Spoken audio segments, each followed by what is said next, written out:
This is my biscuit joiner. This thing normally costs $100 at the Homeless Despot, but I got mine for $55 at Direct Tools, which is the factory outlet store owned by TTI.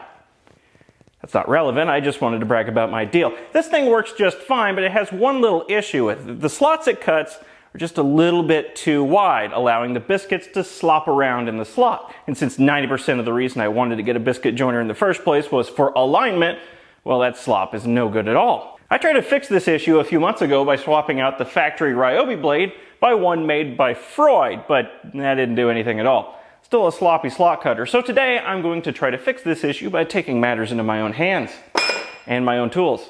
I'm going to fix it.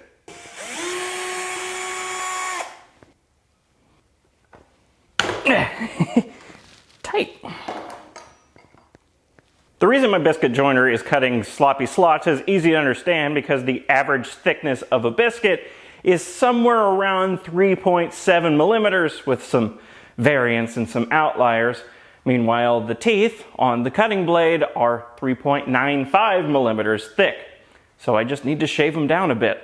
And what can cut carbide? Diamond. I've got my diamond sharpening plate here. It's 400 grit. I'm just going to grind away on the sides of the teeth until I have it narrow enough to cut non-sloppy slots. That's all I'm going to do. This is trim lapping fluid if you're curious. Do one side, one half of the blade at a time and just take probably 10 swipes at a time. All right, I did 10 rubs on that half of the teeth. Let's do 10 rubs on the other half.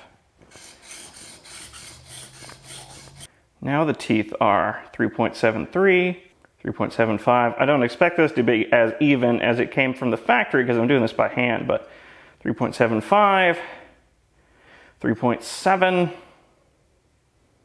3.72. That ought to be good. I'm going to leave it at that.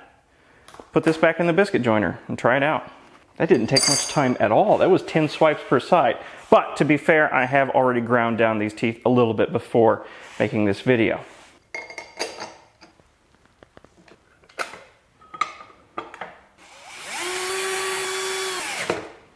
Whoops. All right, nothing left to do but try it out. Now, all of these biscuits are varying sizes, so let's try a couple of them. That's a nice snug fit. Ooh, that's a really tight fit. I like that. Some of these are going to require mallet persuasion, and I'm 100% okay with that because that means that they'll be good for alignment. I can't even get that one out. There we go. This is exactly what I wanted. So it appears my fix worked. All it took is a little bit of time and a diamond sharpening plate. There you go, I fixed my biscuit joiner, and all it took was a sharpening stone and a few minutes of time. Surprisingly, it did not take long to grind down the teeth on the blade. I thought it was going to take like an hour or something, but it only took like 30 swipes on the sharpening stone for each half of the blade, and I was done. Surprisingly easy. Hopefully you found this video helpful. If you didn't, hopefully it entertained you for a couple of minutes. Thanks for watching. I'll see you next time.